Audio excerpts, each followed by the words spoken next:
I'm muted. Right. Is he muted? Yours is on here. Oh, is mine on? Hang on, let me turn me off. Let me turn me off. And, no, I'm muted.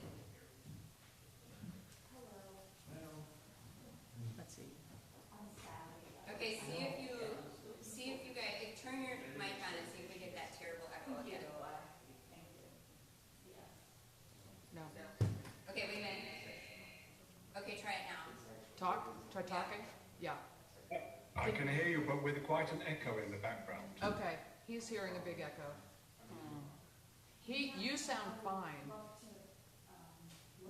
I mean, you sound fine too, and there's just an echo. It's not terrible. Do you hear that? We're okay. I mean, I guess we can pull the Yeti off, but it just won't be as clear. Does that make sense? If your only concern is for me, I'm fine with it. He's fine. Did you hear that? Okay.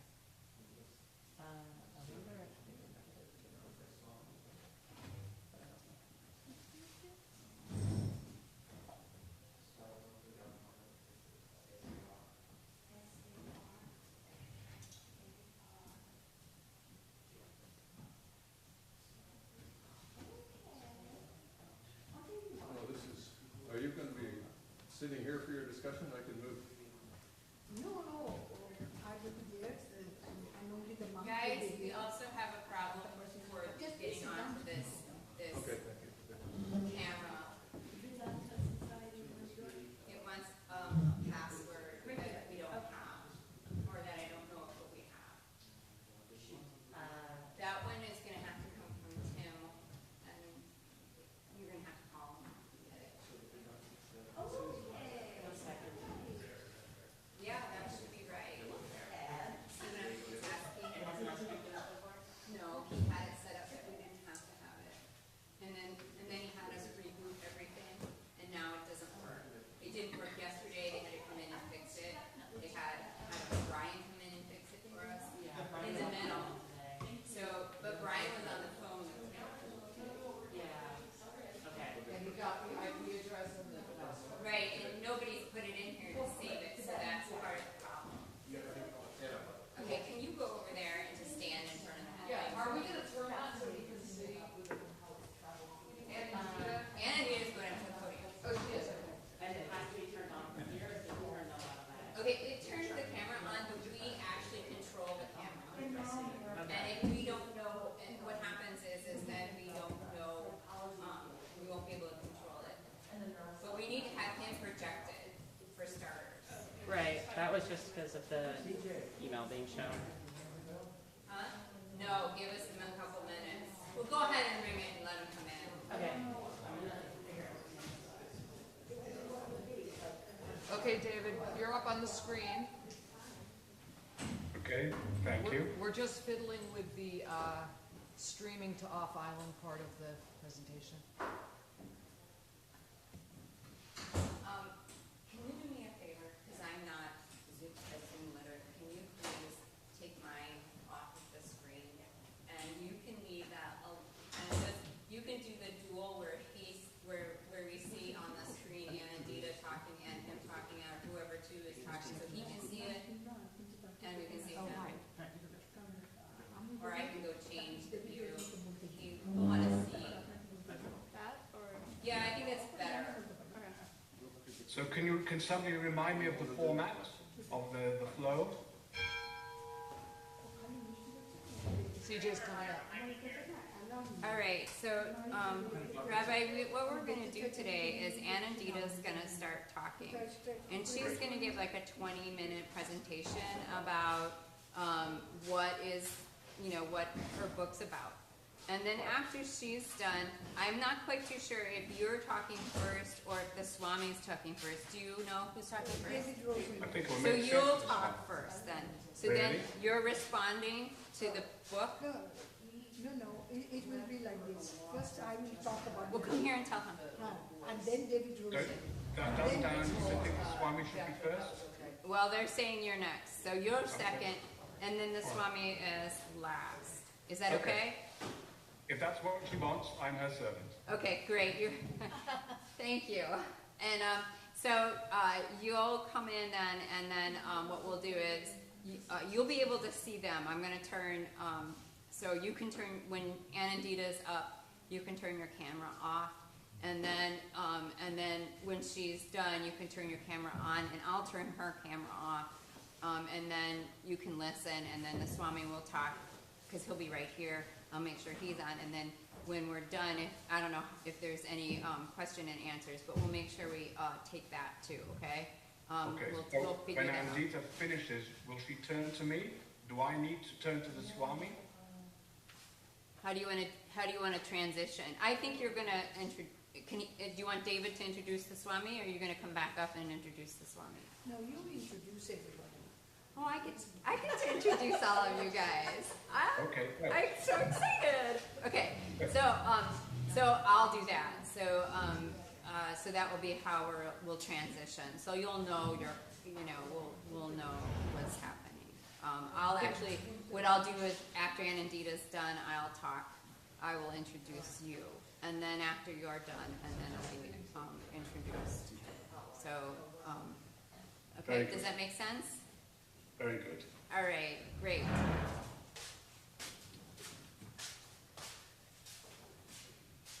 What time is it?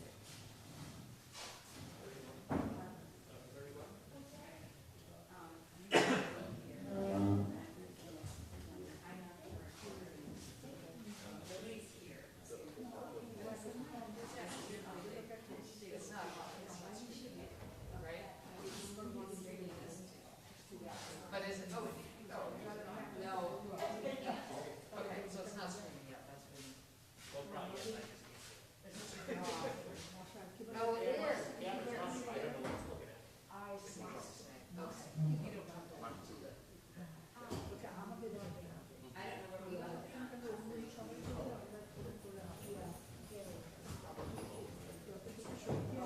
Why can't I just go to the, I know, but couldn't I just go to the YouTube?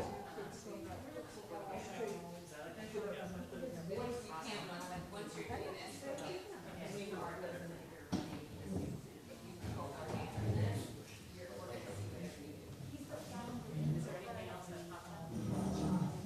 It sounds great. Amazing. Thank you, guys. Okay,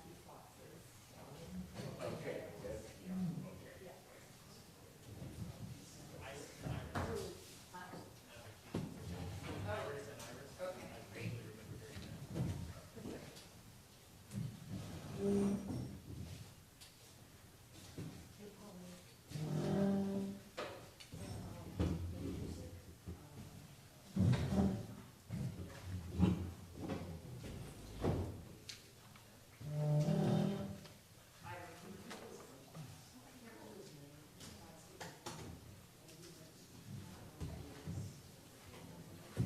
Okay, so, and make sure this is, are we on? Okay, great. Okay, so, Rabbi, you can go ahead and turn your camera off. Thank you. Perfect. All right, so this is a mixed type of situation here that we're broadcasting. Again, I'm CJ Love, for those of you who are watching that don't know who I am. And I'm really fortunate today. I'm going to introduce this session in a second, but I want you to know that this is a mixed broadcast. This is the first time we've done this way. We're really fortunate. We'll have Rabbi David Rosen joining us from Israel.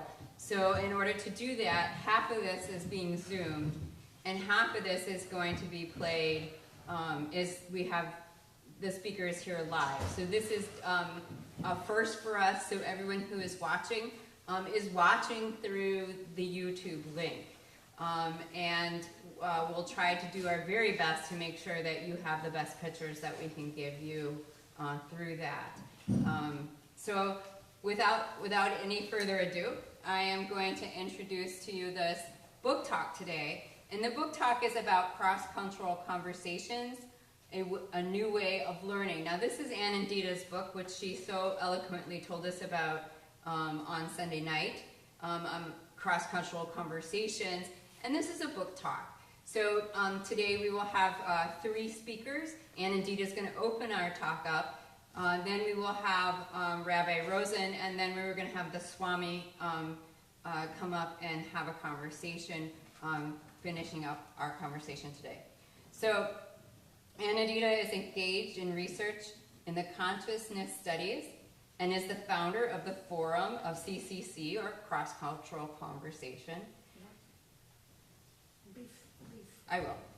She directs the CC program that focuses especially on dialogue between science and religion in the meeting of cultures and encounters between world religions.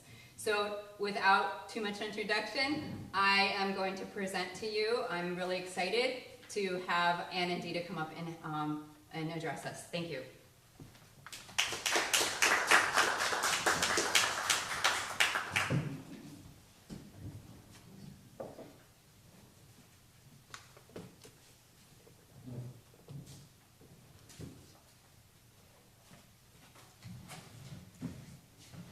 This morning, I intend to share with you very briefly some of the issues that I have discussed in my book, Cross-Cultural Conversation, A New Way of Learning. I will combine this also very briefly with a few glimpses from the intellectual journey that led me to the idea of CCC, and how in that process I discovered IRAS. In the very beginning of my book, I have said that my interest in CCC is not merely as an academic project, but that it is kindled by my life experiences, having lived, studied, and worked in different countries. However, for now, my focus will be only on the academic side of the enterprise due to time constraints. I don't remember exactly when I was first invited to IRAS to speak at a summer conference that was organized by Carl Peters and the late Professor Lawrence Fagg. But it has to be more than 3 decades ago. Because I recall very clearly that I met Larry in Italy while attending a multidisciplinary international conference devoted to the theme of time. That was when my first book, A Study of Time in Indian Philosophy, was just about to make its first appearance in Germany.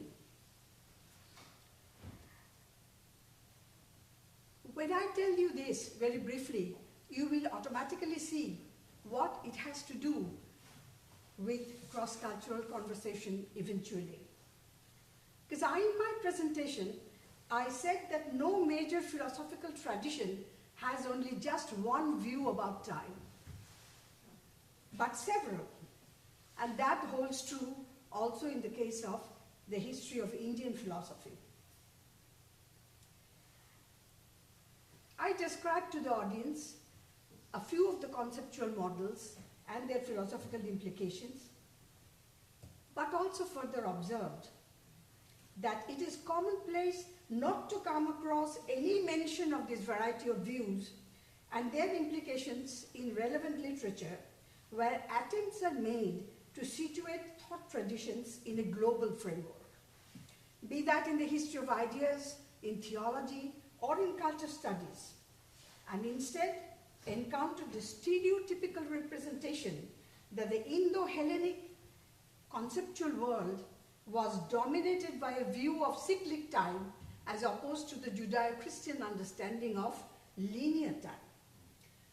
I pointed out that granted that the metaphors of cyclicity and linearity are certainly useful while dealing with such notions as those of recurrence and unrepeatability, such metaphorical appellations, however, as characteristic features of different conceptual worlds are misleading. Based on my research, I claim that a perusal of the available discourse in print shows that how the metaphors of cyclicity and linearity gradually cease to be simple time metaphors and gets associated with ideas of salvation, of history and progress. This, I maintain, has created obstacles in the domain of culture studies and blocked the possibility for an authentic encounter of the religions of the world. It was indeed astounding for me then to see that how serious thinkers like Arnold Toynbee or Paul Tillich and others, not out of any mischievous motive whatsoever, but simply because of lack of adequate information, have juxtaposed traditions of thought as if these were diametrically opposed to each other. This full essay can be read when I then took the initiative to invite several scholars from different traditions to contribute to a volume called Religion and Time. They came from all different traditions associated with world religions, and that was published by E. J. Brill, the Netherlands, in 1993. As you can see, that although I had not coined the term cross-cultural conversation then, I was led in that direction. It was during that period of my life that I first realized, and still continue to hold true, that if public media and educational channels could make us a bit better informed about the philosophical religious traditions which play a vital role in shaping cultural and conceptual worlds, it would benefit all of us in unexpected ways. Those of you have a copy of this book know that may have noticed that the longest chapter in this slender book is entitled Living in a Multi-Religious World in an Age of Science. There are two sections, one devoted to religious identity and religious diversity, and the other to science, religion, samvad. Samvad is the Sanskrit word for conversation, and the Indian cultural heritage. I have argued that understanding the role that religious identity plays in the context of the presence of religious diversity is as crucially important as grasping the significance of the dialogue between science and religion in our time. The former, since we have to all deal with the fact that our societies are becoming increasingly multi-religious in their demographic compositions, and the latter because there are profound ethico-religious challenges associated with our newly obtained technological capabilities. I have already spoken about the idea of CCC on the 26th evening.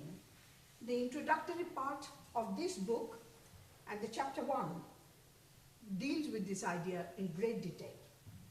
I do believe that cross-cultural conversation about contemporary concerns can bring about significant changes both on conceptual and institutional levels. It can prove to be effective, if not for stopping, but at least for diminishing the abuse of religious identities in the socio-political arenas of our collective life, just as it may propel new thinking about how to refrain from the employment of scientific technology from serving the cause of violence. The question of the encounter of world religions is a major concern for me. However, I will not get into any details regarding this now, as I would rather listen to the discussants for their comments on this matter, and we have two eminent persons to do that, and also because some of these issues will surface tomorrow when I engage with 5 eminent panelists. Please note that that session will begin at 9:30 a.m. tomorrow. Now to go back very briefly again to the story of my journey to CCC in terms of the next most important publication, and that was my exchange with the American pragmatist philosopher Richard Rorty. This exchange took place between 2 philosophy East-West conferences in the beginning of the 90s. I always knew that it was very important to have scholars from diverse disciplinary backgrounds to participate in this endeavor. So I was really happy when despite the prevailing politics of knowledge that was there then and still is there in the academia, that I got the opportunity to hold the first CCC International Conference at Aarhus University, Denmark. This collection of essays entitled Cross-Cultural Conversation with subtitle Initiation was then published in 1995 in the Cultural Criticism series of the American Academy of Religion. We live in an era in spite of all cultural differences, the nation-state form of governance is predominant today in the global political setting. Chapter 3 of this book that is going to be discussed today deals with the theme creative tensions between nationalism and globalism. My discussion here focuses on various reasons for the extraordinary reception of this idea of nation-state governance around the globe.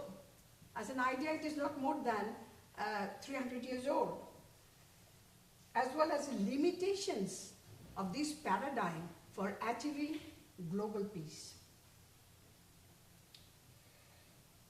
Let's note that the tension between nationalism and globalism has not merely political, but also ethical dimensions. Today, nationalism is a full-fledged political category, whereas globalism is still, by and large, a moral category. And this provides a crucial challenge to all thinking minds and calls for extensive conversations cross-culturally for transcending the disadvantages entailed in this paradigm. We witness how global institutions are rendered powerless by national self-interest and how they fail to restore peace or resolve or even manage conflicts and prevent wars. Among the various forms of social identities that divide humanity today, perhaps the most abominable atrocities are committed in the name of religious and national identities. And that is why I have devoted 2 chapters to these themes. I felt all along that if we are to give a new direction to the dynamics of the self and the other, CCC is indispensable. We require a readiness to explore the untapped resources across cultures that can enrich and empower us both on conceptual and practical levels of our collective life. Let there be open conversations about what local and global institutions, infrastructures are available, or what can be created that can help us to restore a balance between knowledge and power, and provide us the strength, if need be, to dismantle some of those old institutional structures that induce negative social attitudes, sanction humiliation, and even killing of others with the help of the we and they categories. We all know that huge amount of intellectual and economic resources are regularly invested by any number of nation states complying with the status quo. Why not pause for a moment and reflect on the biggest threat before us, which is the present capabilities for man-made catastrophes that can destroy the entire planet. CCC is not only a new way of learning about what we did not know before, it also makes us aware that there is a lot of unlearning to be done in order to bring about attitudinal transformation, since wrongdoings are not simply due to mistakes that are done by a few individuals. Looking at the historical canvas, it's easy to discern many of these prejudices and associated practices to be systemic. I really think that we should create that opportunity for all of us to be together for a while and share our hopes and fears as co-travelers in our life's journey. This will also give us an opportunity not only to find what limitations and prejudices others have, but discover what we have, and some of which most of us do have. And it can also assist us in getting rid of the same. It's not that we do not occasionally come across insightful reports and analysis, but such information keeps circulating within small circles. And so far, certainly none of their impact has been strong enough to trigger any cultural transformation. Hard boundaries between we and they affect our collective lives profoundly. They are the fulcrum for justifying divisive policies, for creating social structures that shape and nurture discriminatory social behavior. In the worst case scenarios, these induce communal riots, ethnic cleansing, racial genocides, wars.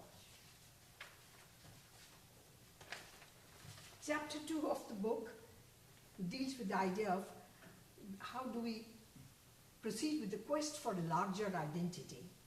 But I can't go into that now. I would still like to point out one thing, is that what is seen as a really common practice among leaders, among those who guide us, is this, that whenever they wish to target a specific group in the context of a larger assembly of groups, how is this done? It is done mostly by creating an abstract of otherness, simply by underplaying the fact that we all have multiple social identities and viewing the group of individuals through a single identity lens. Now, what does that mean? It will be clear to you in a moment. Occasionally, such a practice can be done with a beneficial endeavor. That, for example, some leaders can be seen to indulge in this practice of monocategorization of people. That is, they're drawing your attention only to your gender or only to your ethnicity, only to your religion, forgetting that everybody has multiple social identities. And they do that in order to empower a specific group where the members are seen to be marginalized or oppressed. However, very often this practice of focusing on single identity can simply be a divisive tool to the detriment of others, where the other is depicted not just as different, but as inferior, even maligned as an enemy. The last chapter of my book invites the readers to earnestly engage in cross-cultural conversation with the intent to imagine a new phase of human civilization, where the world is not seen merely as a marketplace or as a battlefield, where greed and hegemony set the tone for human interrelationships. We need more conversation. Let me end by reading the last few lines of my book. I just said that we need more conversation, but some say that we need to wait for that conversation to take place until the forces that create asymmetries subside, allowing suitable conditions to arise. I do not agree, since I believe that the system that creates polarities and asymmetries also seek to perpetuate the same. I end this by quoting from Turgenev, who said, "If we wait for the moment when everything, absolutely everything, is ready, we shall never begin." Thank you.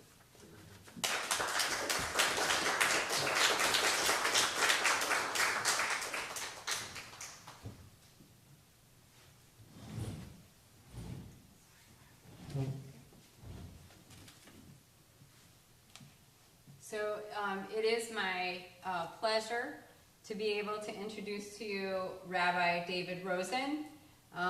He was a member of the Parliament of Bilateral Commission of the State of Israel and the Holy See that negotiated the establishment of full diplomatic normalization of relations between the two.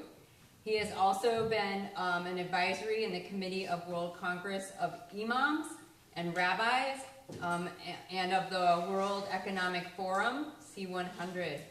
And he is also involved with being a Papal Knight, commander of the Order of St. Gregory the Great, and he is his contribution to promoting Catholic-Jewish reconciliation in 2010 has made him a commander in the British Empire by H.M. Queen Elizabeth II. So we are really honored to have you here today, and we thank you so much. So. Thank you very much indeed. It's a great honor for me to be with you, and I am especially grateful to Anandita for her persistence and determination. First of all, in her confidence in wanting to have me to be part of this gathering, and even though in the beginning we were hoping that I could be there in person, my actual job is I am the International Director of Interreligious Affairs of the American Jewish Committee. So while I'm based in Jerusalem, I'm actually employed to be ambassador for Judaism to religions of the world. And of course, COVID was a great respite for me, but now that things are beginning to get back to some kind of normalcy, I'm traveling incessantly, and therefore, I in fact just came back yesterday. I'm due to leave in a few days' time, but I made sure that I would keep this time sacred at Anandita's request in order to have the privilege of being with you. So it is a joy for me to be able to do so. I would like to reiterate and perhaps embellish some of the comments we've already heard. At its essence, cross-cultural conversations is a way of expressing the essential need for human dialogue.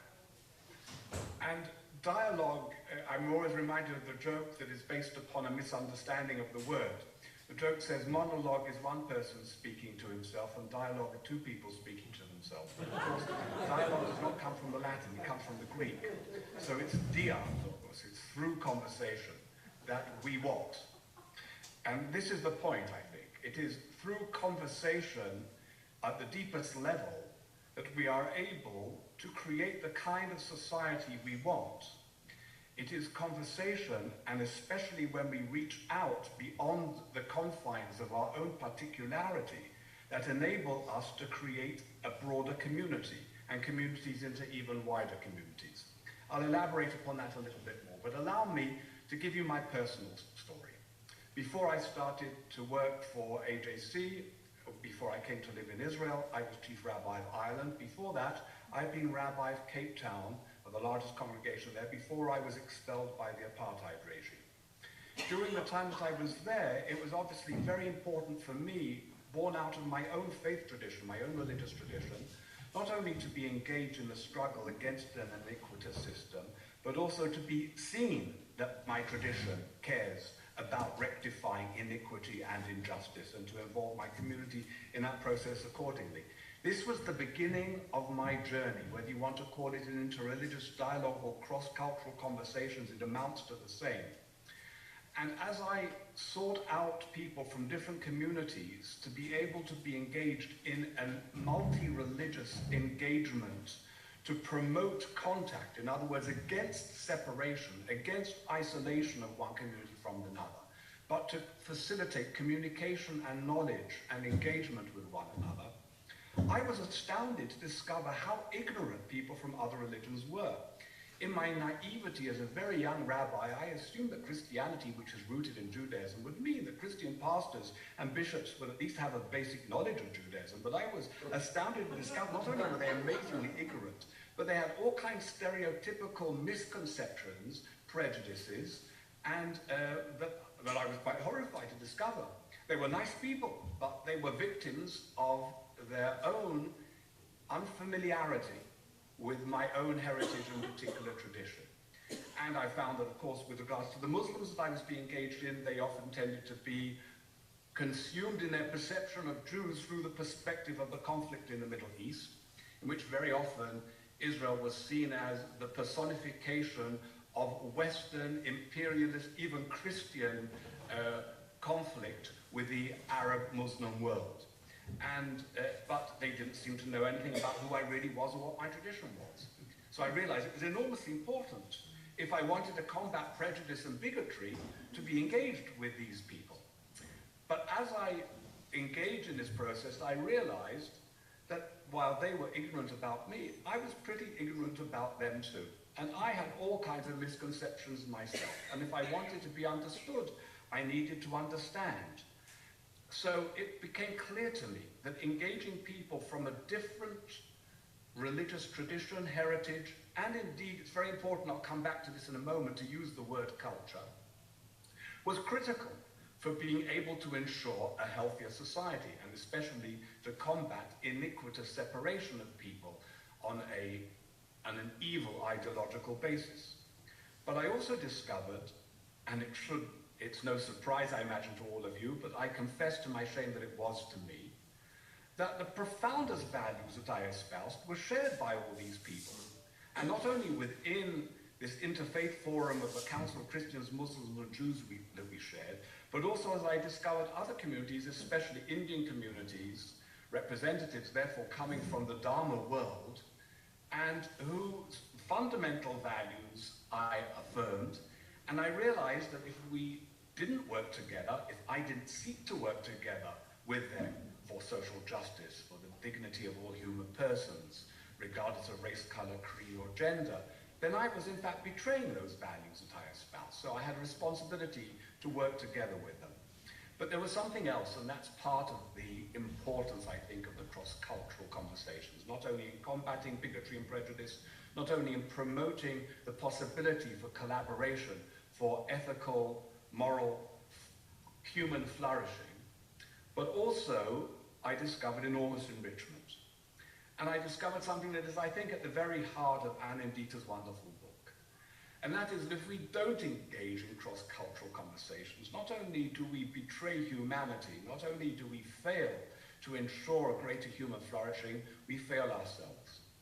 The more we can encounter one another beyond the confines of our own particular cultural heritage, the more enriched we become as human beings, the more blessed our inner world becomes as a result.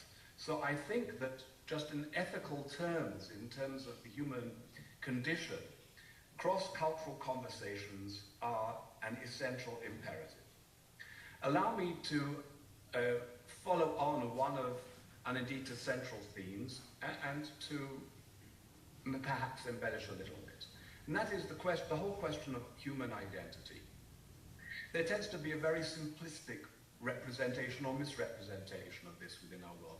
Whereas we know that we are all composite creatures, and we are made up, if you like, of circles within circles. We are members, we are individuals, we are members of families, we are members of extended families, we are members of congregations, many of us.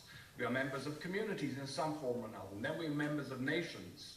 And beyond that, of course, we can see ourselves as, with our particular gender, part of a greater gathering. We see ourselves as part of humanity. I hope we can see ourselves as part of the natural cosmos with a special responsibility also for sentient life, and also part of what we would call creation, or of the natural world as a whole, with responsibility for the ecosystem, which is more imperative now than ever before. All these are part and parcel of our composite identities, and we ignore them at our peril. Indeed, as you will all, I'm surely know, the work of so many ethologists, whether serious scientists or even popular ethologists, like I recall the work of Robert Ardrey, all point to the fact that the proliferation of cults and of sex abuse and of various forms of violence reflect a search for stimulation on the part of those who are deracinated or alienated and who have lost their sense of identity, who are seeking for some form of stimulation in that regard. So these components, including the component of national identity, are not insignificant in their potential positiveness. The problem, of course, is that identity tells me who I am, at the same time it tells me who I am not, even on the most minimal level, as a member of a family. And I can abuse that identity, if you like. The mafia is a classic example of family abuse. The challenge for us is to be able to create, if you like, not just a flourishing of circles within circles, but a kind of spiral in which the smaller components of human identity open out into the larger components and contribute to them. And in order to do that, the smaller components have to feel comfortable within the larger components and contexts. So what the educational task that Andita espouses so articulately is a task to be able to facilitate, if you like, a level of comfort for the more smaller components of identity within the wider context, so that human society can feel comfortable in affirming the broadest circles of identity. And that is a very important task for all different segments of society. You probably are familiar with the fact that the Pew Institute study indicated that 84% of the world defines itself in some way in religious terms. And very often, those of us within the Western secular world may live amongst the 16%. But 84% means that if we are going to engage the vast majority of our world in any constructive manner, we cannot ignore the religious dimension. And especially in the world that is becoming both a world of greater opportunity, of greater access, but for many, as a result, a more threatening world. So the world that is multicultural, that is multi-religious, that is a world in which we can go beyond the confines of a particular tradition, is a world of great opportunity, but it's a world that's very frightening for many people. And therefore, when identities feel uncomfortable in the wider circle, then rather than being a spiral that opens up for human welfare, they cut off from the wider circle and close in on themselves. And instead of the who I am contributing to who we are, who I am cuts me off from who you are and leads to the process that Anindita described before of alienation, of delegitimization, and even of demonization.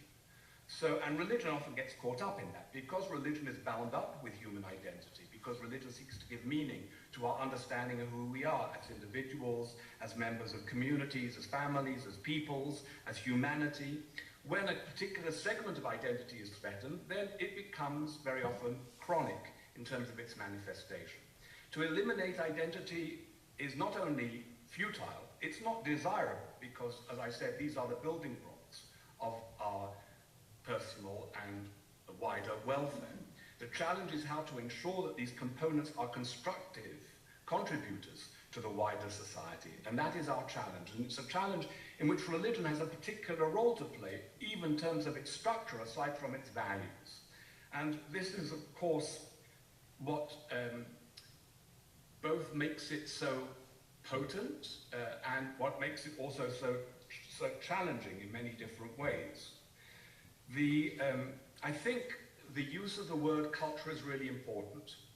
In the Western world, there's a lot of use of the word faith and talk of faiths. And of course, I'm not going to say that religion has nothing to do with faith. I think that's especially true for Christianity and Islam, where I think the faith component is particularly powerful. But the faith component is not necessarily so significant for many other religions that maybe even represent a very significant component of the rest of the world.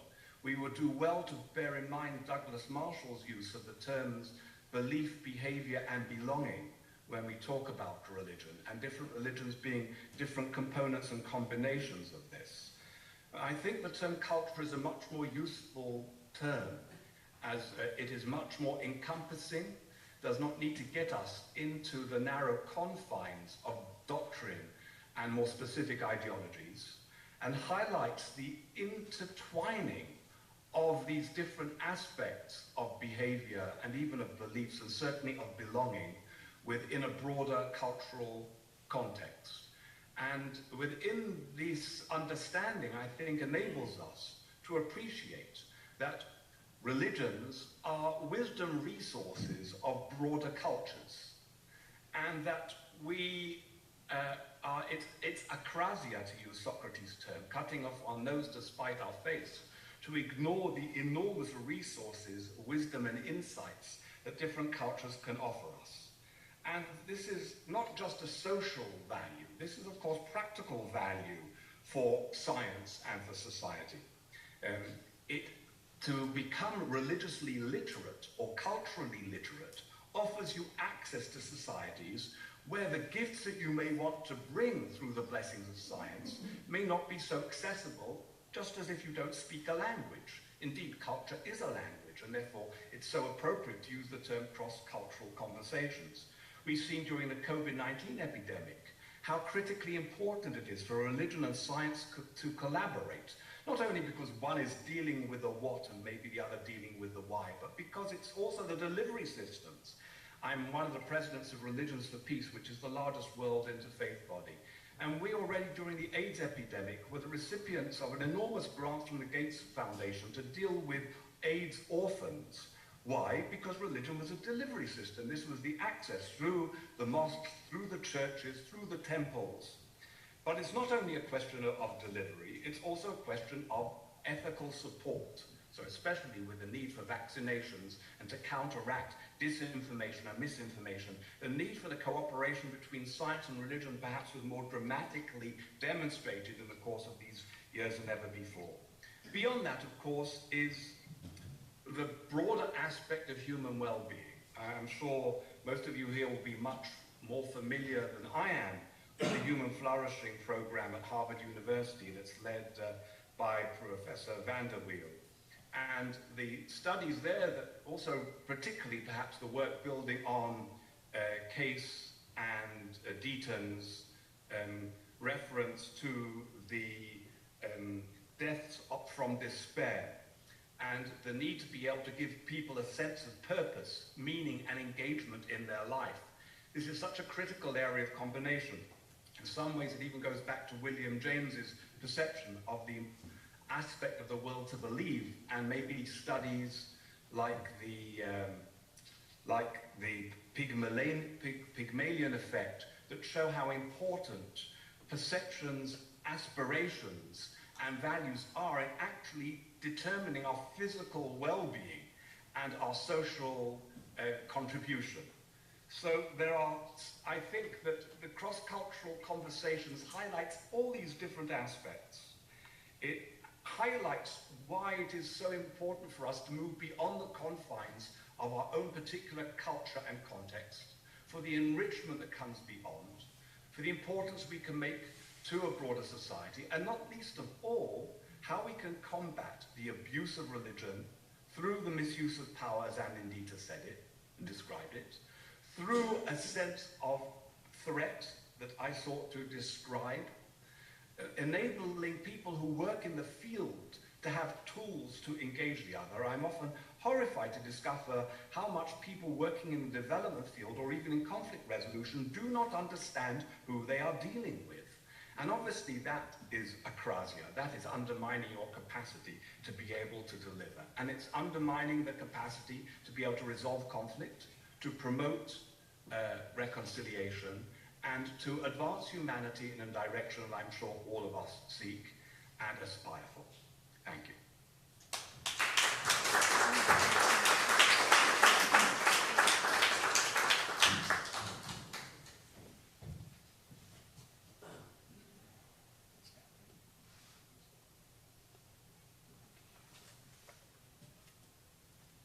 So at this moment, I am really excited to be able to present to us Swami Sarvaparanda. Did I say it right? Sorta? Come on up here. Is a well-known speaker on Vedanta and his talks are popular with the internet audience. He has played a prominent role in organizing and participating in various interfaith panels and seminars, including speaking at the World Parliament of Religions in Toronto in 2018. So please give a warm welcome to Swami. Thank you.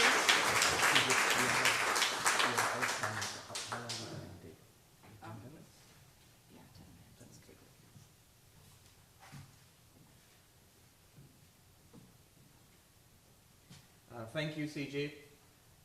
And thank you, Professor Balsley, for telling me about this wonderful conference and this wonderful place, Star Island. You're just standing out there looking at the glorious sunshine and the bay out there. And this lady was standing next to me. She said, "What a fabulous God we have, isn't it?" And I said, "This is the answer to the question. Why did God create this fractious, troublesome universe, you know? This is why." Yes. Professor Balslate's book on cross-cultural conversation, it covers a wide spectrum. In the time that I have, I'll limit myself to one little corner of it, the chapter on religious identity and religious diversity. I'm reminded of a conversation I had with a Swami, a monk of our order, who's an American from South Carolina. And I asked him, how did an American from South Carolina become a Hindu monk in the 1960s? And he said, "Well, I grew up pretty religious, and I used to love attending church until I discovered that I was being told that every other church, you know, the little church across the street, they were wrong and they were going to hell. And every church I discovered was saying that all the others were wrong. And we are the only ones who are going to go to heaven and everybody else is going to go to hell," or some such. And then as a teenager, he said, I came to the conclusion that perhaps they are all wrong. And for a time being, I was disappointed and lost interest in religion. And until years later, I came across a book on Vedanta, which told me they're all right. All of them are right. And I said, yes, this is what I had sort of instinctively believed all the time. And it's great to see that there is a worldview which says that they are all right. So that's what I'm going to speak about today. How is it that all the religions of the world are right in their essentials? I'm going to draw upon the Indian tradition, as Professor Balsley has in that chapter actually, to talk about that. Specifically, Sri Ramakrishna's teachings.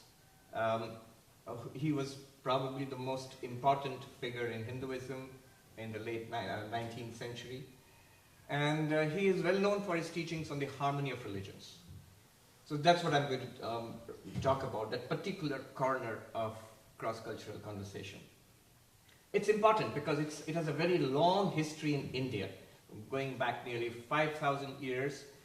Professor Balsley has mentioned those aspects. In the Rig Veda, for example, we find Ekam Sat Vipra Bahuda Vadanti. The truth is one, the wise speak of it differently. Robert Wright, who is a neo-Darwinian, he has a number of very interesting books. One is The Evolution of God, where he concentrates on the Abrahamic traditions, on Judaism, Christianity, and Islam. And then there's a chapter on on interreligious conflict. And he says, how do you bring about peace between the major world, the Abrahamic religious traditions? That's where he introduces Hinduism for the first time. And he says, in ancient India, they discovered a formula. The truth is one, but the wise speak of it differently. And apparently this helped India to avoid religious conflict for a very long time. I mean, India, if you see history, it's not a particularly peaceful place. And empires have come up, kingdoms have come up. There have been wars for 40 centuries now. And yet, until very recently, religion was not a cause for war. It's a very religious place. But you find religion was never a cause for violence or war. And it was not mono-religious. In fact, there's a wide diversity of religious points of view and religious practices, religions. And from the very most ancient times, it is the birthplace of not only Hinduism, but also Buddhism, Jainism, and Sikhism. And from the most ancient times, it has been, the Jews were there after the destruction of the Second Temple by Roman tyranny. Then the Christians, almost from the time of the Apostles. The Muslims from the time of the life of the Prophet himself. The Zoroastrians. So all different religions sort of coexisted there and without violence. Now, how does this work? From the Hindu perspective, how does this work? I'll just mention 5 points from Sri Ramakrishna's teachings within the time. Just thinking that the toughest talk I ever gave was a TED talk. I mean, you had to finish everything within 18 minutes, and the time was being counted down in hundredths of a second. It's most distracting. And here I have to finish in CJ's counting time, so in 10 minutes. All right.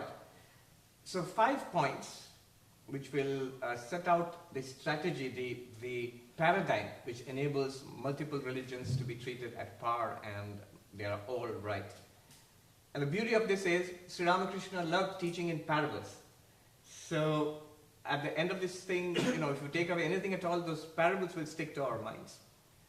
So the first point is, Sri Ramakrishna says that the ultimate reality which we are all looking for, there is an ultimate reality that we are all looking for, and that is infinite, that is ineffable, that is it cannot be expressed adequately in language. The result of which is that when you do try to conceptualize it, you come up with multiple conceptualizations. It's not a new idea in India because the truth is one, but the wise speak of it differently. So when you conceptualize it, you come up with different theologies, different philosophies. Not only that, you come up with different language to express it.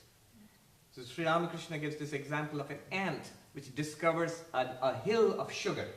And then it goes up in delight and grabs one little grain of sugar, with great difficulty drags it back to its hole and looks back and says, I'm coming back for the whole hill. But it can't. And it need not. It's not that one little grain is enough for it. But exactly like that, we think we can encompass the whole of reality. We cannot, and we need not. It works, whatever little grain of sugar you get hold of. Not just that, language. Sri Ramakrishna, notice how he reconciles differences, apparently irreconcilable differences. So at that time in late 19th century, under the impact of the Christian missionaries from England, it was a colonized society at that time. So there was a Hindu reform movement. We need not worship images. God has no form, is only formless. So people would keep coming and asking him, formless or with form? And Sri Ramakrishna said, both are true. How can both be true? He said, it's like water. And the intense cold water assumes forms of ice, and they're all different forms. But when the sun rises, they melt back into this water again. In exactly the same way, under intense devotion, that same formless reality assumes the different forms in which the devotee wants to love and worship and adore God. But it's the same reality, whether you take it as water or as ice. Another parable which he is very well known for in India is his parable of the pond, the village pond. In Bengal it's called pukur.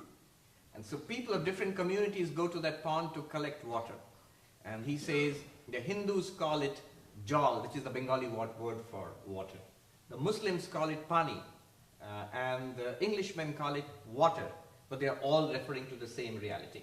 So whether we call it God or Allah or Shiva or Durga or Kali, we are all referring to the same reality. Well, that's nice. So we have this infinite, ultimate reality, which can be expressed in different ways, different philosophies, theologies, so what? What's our relation to that? The next step he takes is very important. He says that is the goal of life. The goal of life is God realization. Put it in whatever way you like. I mean, that was sort of the project of the entire Indian civilization, There are many words for it. Moksha, Mukti, Nirvana, Kaivalya, Apavarga. All of these are ancient Sanskrit words. They all say freedom from suffering, attainment of an ultimate goal in life. So he says that is the goal of human life. God realization is the goal of human life. And that is the goal of the religions too. That's why we have these religions. Ultimately, the core purpose of religions is God realization. I mean, there can be politics, there can be society, there can be ethics, there can be community. All of that is great. But according to him, these are marginal. The central thing is this transcendent purpose of religions, to take a bridge between the human and the divine, if you will. The parable he used was, you've come to a mango orchard, And your purpose is to eat a mango. Why spend your time counting branches and leaves? And first eat the mango and then do whatever you like. So that is the central teaching. And then the third point he makes is that then in this case, all the religions of the world become different pathways to the same goal. This is crucial. Like different pathways up the hill. The example he used was when you climb up to the roof of a house. You can take, he says, you can take the wooden stairs, you can take the stone staircase. There were no elevators during his time. You can climb up with the bamboo ladder, or you can even climb up with a rope if you like. But the goal is to get to the roof. Similarly, the different religions of the world are different paths to God realization. His famous Bengali coinage, Joto Mot Toto Path. As many faiths, so many ways to God realization. So therefore, the way is not central, but the goal is central, and they all work. They are valid pragmatically, all these religions. And then he makes a switch. The fourth point he makes is that, so is it true that then anything goes? You can be eclectic, you can be syncretic, only to a point. The fourth point he makes is, he tells the parable of the well digger. The man who was digging for water, it's hard work, and so he dug for some time, and then he was exhausted, and somebody told him, try there. And he goes there and he digs for a little while and is tired and he tries another place. At the end of the day, he has dug maybe in half a dozen places, not found water anywhere. He might have found water if he had persisted in the first place. So there he makes the point that though all of them work, though all are valid, you must hold on to something sincerely. Ultimately, enlightenment, God realization depends on God, on that reality. But we must do our part, and these traditions. So here's the importance of organized religions, of traditions, of what has been handed down to us through the centuries and millennia. They are important. They cannot be dispensed with. I think here is a sort of subtle critique of today, the spiritual but not religious movement. It's good in a way, but there are limitations to that movement also.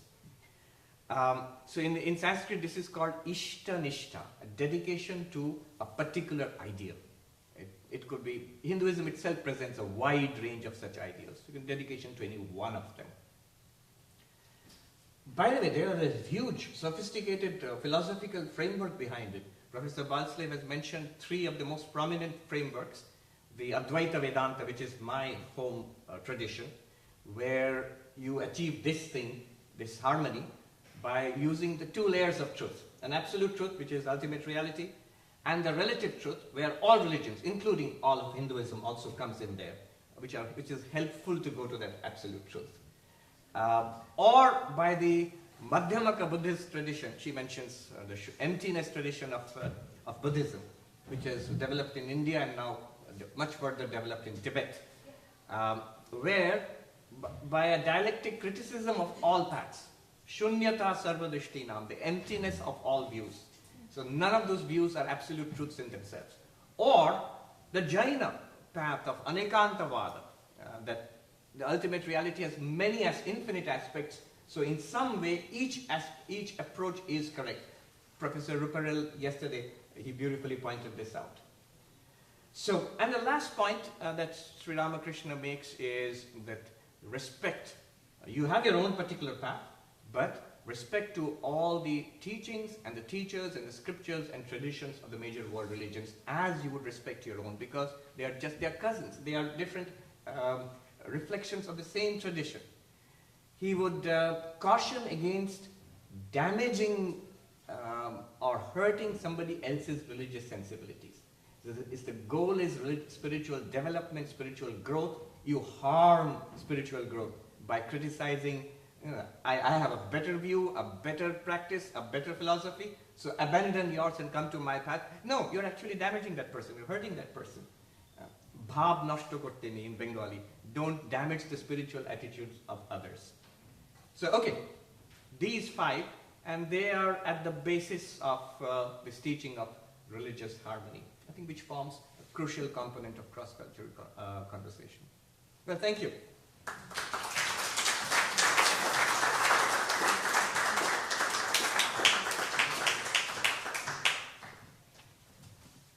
right, we are out of time, believe it or not. But before we go, so there's no questions. You can catch the Swami at lunch because it's almost time for lunch. I'm sure some of us, our stomachs are telling us that.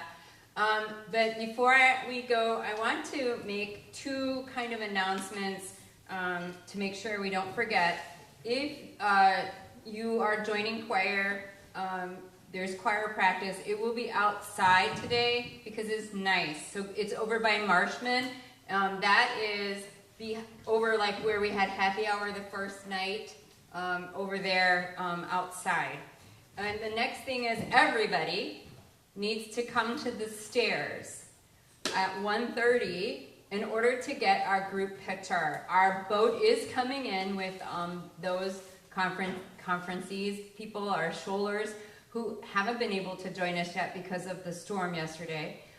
So they will be here in time for us to do our group picture, which we do it out on the stairs here, those of you who are new. I will announce this again at lunch, in our lunch, but since you guys are captive at this minute, and I can tell you this now, I am going to tell you this now. So 1:30 on the stairs. I know that shortens choir practice, but I will ring the bell for the 1:30 picture, okay? Thank you, and enjoy lunch.